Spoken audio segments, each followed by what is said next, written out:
오늘 우리에게 주신 하나님의 말씀은 전번 주에 이어서 마태복음 26장이 되겠습니다.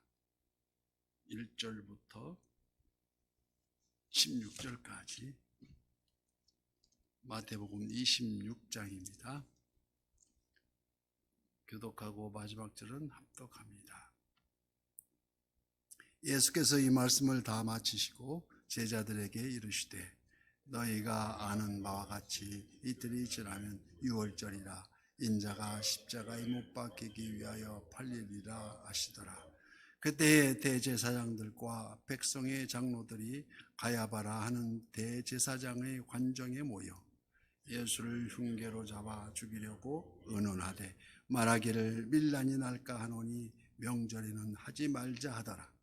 예수께서 베다니 나병 환자 시몬의 집에 계실 때 한 여자가 매우 귀한 향유 한 옥합을 가지고 나와서 식사하시는 예수의 머리에 부으니 제자들이 보고 분개하여 이르되 무슨 의도로 이것을 허비하느냐, 이것을 비싼 값에 팔아 가난한 자들에게 줄 수 있겠었도다 하거늘. 예수께서 하시되 그들에게 이르시되 너희가 어찌하여 이 여자를 괴롭게 하느냐, 그가 내게 좋은 일을 하였느니라. 가난한 자들은 항상 너희와 함께 있거니와 나는 항상 함께 있지 아니하리라. 이 여자가 내 몸에 이 향유를 부은 것은 내 장례를 위하여 함이니라. 내가 진실로 너희에게 이르노니 온 천하에 어디서든지 이 복음이 전파되는 곳에서는 이 여자가 행한 일도 말하여 그를 기억하리라 하시니라. 그때 12 중에 하나인 가룟 유다가 하는 자가 대제사장들에게 가서 말하되 내가 예수를 너희에게 넘겨주리니 얼마나 주려 하느냐 하니 그들이 은 30을 달아 주거늘. 그가 그때부터 예수를 넘겨줄 기회를 찾더라. 아멘. 오늘도 실시간 유튜브를 통해서 선한 이웃의 기도의 향연 속에 새벽을 깨우는 성도님들 모두에게 여호와 샬롬 하나님이 지키시는 평강과 풍성한 은혜를 축복드립니다. 미국 침례교 존 파이퍼 목사님이 저서 시간을 낭비하지 말라는 저서가 있습니다. 어떻게 사는 것이 가장 가치 있는 삶인가? 수많은 그리스도인들이 삶을 낭비하고 있음을 지적하면서 그들이 생각하는 노년의 꿈과 여유로운 삶이란 그저 한적한 곳에 별장을 짓고 해변에서 조개 껍질을 주우며 멋진 요트를 타고 낚시를 즐기겠다는 둥. 그러나 반면 내 이웃에게 복음을 전하며 선교적인 삶을 위해 시간과 물질을 배려하는 것이야말로 거룩한 낭비요 가장 가치 있는 삶이라는 것을 제시해 주고 있습니다. 오늘 본문에 앞서 양과 염소의 습성에 비유하여 천국 백성에 대해서 가르치신 후에 우리 주님께서는 오늘 본문 2절 말씀 너희가 아는 바와 같이 이틀이 지나면 유월절이라 인자가 십자가에 못 박히기 위하여 팔리리라 하시더라. 드디어 직접 십자가를 언급하고 계십니다. 유월절, 패스오버. 이 유월절은 유대인의 최대 명절로서 니산월 14일 시작하여 보름 동안 있으는 그때부터 보름 후부터 일주일간을 무교절로 지키는데 출애굽기 12장에 기록되었듯이 유대인의 영원한 기념절기였습니다. 예수님은 유대인으로 오셨고 정한 때까지 유대교의 율법을 지키셨으며 율법 예식에 참여하셨습니다. 유월절 어린 양, 바로 그 메시아 나귀 새끼를 타고 오시리라 구약 계시의 말씀대로 유월절에 맞춰 모든 걸음을 한 걸음 한 걸음 옮기셨다는 것입니다. 이 일을 위해서 아이러니하게도 그 당시 부패한 종교 지도자들이 거론되고 있습니다. 본문 3절 말씀, 그때 대제사장들과 백성의 장로들이 가야바라 하는 대제사장의 관정에 모여서 예수를 흉계로 잡아 죽이려고 의논하되, 이 말씀은 정확히 메시아를 예언한 시편의 제2편 말씀하고 그 2편의 말씀이 성취라고 할 수 있습니다. 시편 2편에 이렇게 기록되어 있습니다. 어찌하여 이방 나라들을 분노하며 민족들이 헛된 일을 꾸미는가?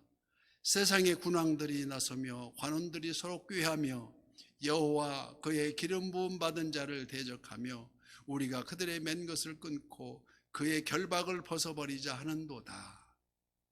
3절 말씀까지 그렇습니다. 이처럼 오늘 본문 그 행위를 시편이 시작하는 1편에서는 악인의 꾀라고 표현합니다. 복 있는 사람은 악인의 꾀를 쫓지 아니하며 주인의 길에 서지 아니하며 오만한 자의 자리에 앉지 하고 오직 여호와의 율법을 즐거워하여 그 율법을 주야로 묵상하는 자라고 합니다. 그래서 주야로 율법을 묵상하는 말씀을 묵상하는 하면 복을 받는다는 것이 아니라 주야로 묵상하는 그 자체가 복이라는 것입니다. 우리도 항상 새벽이면 눈을 뜨자마자 말씀을 묵상하는 그런 복을 누리시기를 주님의 이름으로 축복합니다. 그들은 예수님을 6월절에 처형할 계획을 세우다가 백성이 밀란을 두려워해서 밀란이 날까 하노니 명절에는 하지 말자 하더라. 하지만 성령 하나님의 역사는 어느 누구도 막을 수가 없어서 그들은 명절 기간에 예수님을 십자가에 매답니다. 이는 일찍이 사람의 마음으로 자기의 길을 계획할지라도 그의 걸음을 인도하시는 이는 여호와시라는 것을 확연하게 알 수 있습니다. 인간의 계획보다 하나님의 계획이 강권하여 지평되어짐을 보여주고 있습니다. 즉 나의 계획보다 하나님의 계획이 우선이며 성령 하나님의 인도하심이 더욱 중요한 일이라는 것입니다. 나는 오늘 이러한 계획을 세우지만 성령 하나님은 다른 길로 인도하시는 것을 우리 일상에서 자주자주 느끼는 경험하는 이런 일상입니다. 그래서 오늘 본문 6절 말씀에 예수께서 베다니 나병 환자 시몬의 집에 계실 때에 한 여자가 매우 귀한 향유 한 옥합을 가지고 나와서 식사하시는 예수님의 머리에 부으니, 식사하는 그 유대인들의 자세는 비스듬히 기대어서 반절 누워서 먹는 것 같이 한쪽 팔을 딱 이렇게 기대고 빵을 뜯어 먹는 그런 모습입니다. 이 향후는 인도산 나드라고 불리는데 300데나리온, 당시 어쩌면 이 여인의 결혼 지참이었을지도 모릅니다. 한 데나리온이 작년 하루 품삯이었으니까 지금 현재 돈으로 환산하면 약 한 4천만 원에서 5천만 원 정도 이렇게 값어치가 있다고 생각됩니다. 이러한 그 여인이 뜻밖의 행동에 8절 말씀, 제자들이 보고 분개하여 이르되 무슨 의도로 이것을 허비하느냐? 이것을 비싼 값에 팔아 가난한 자들에게 줄 수 있겠도다 하거늘. 같은 내용을 기록한 다른 복음서 요한복음이나 누가복음이나 이런 이 제자가 가룟 유다라고 밝히고 있습니다. 그러나 예수님은 십자가를 언급을 듣고 행한 이 여인의 행동을 의롭게 해석하셨습니다. 너희가 어찌하여 이 여자를 괴롭게 하느냐? 그가 내게 좋은 일을 하였느니라고 말씀하시면서 이 여자가 내 몸에 이 향유를 부은 것은 내 장례를 위함이라고 직접 말씀하십니다.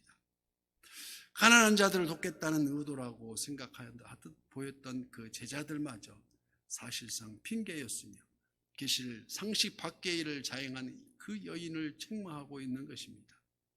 이에 예수님이 답변하셔서 이르시되 11절, 가난한 자들은 항상 너희와 함께 있거니와 나는 항상 함께 있지 아니하니라 말씀하십니다. 즉 교회와 성도는 늘 가난한 자들을 생각하는 것이 마땅하듯 가난한 이웃을 돌보고 찾아가고 작은 정성이라도 표하며 섬겨야 합니다. 이것이 그리스도인이 마땅한 삶이지만 그러나 우선순위가 있는데 이게 바로 예수 그리스도의 복음에 참여하는 일입니다. 이 여인은 부지 중에 자기의 가장 귀한 것을 드림으로 예수님의 십자가 죽으심과 장례를 지금 예비하고 있다는 것입니다. 주님의 복음 사역이라고 말씀할 수 있습니다. 예수님을 뜨겁게 사랑한 나머지 뜨거운 헌신을 드렸고 주님의 복음 사역으로 본이 되어서 성경에 기록된 기록으로 남게 되는 이른바 이를 거룩한 낭비라고 일컫습니다. 마음을 다하여 주님의 몸된 교회에 드려지는 물질, 주일학교 새싹들의 자라남을 돌보는 시간과 재능의 헌신, 무시를 당하고 오해를 받으면서도 꾸준히 이어지는 전도, 또한 눈물로 간구하는 기도, 이 모두가 다 거룩한 낭비라고 할 수 있습니다. 반면 12제자 중에 한 사람 가룟 유다는 끝끝내 자기 고정관념을 벗어나지 못하여 은 30에 예수님을 팔아넘기는 어이없는 결과를 가져옵니다.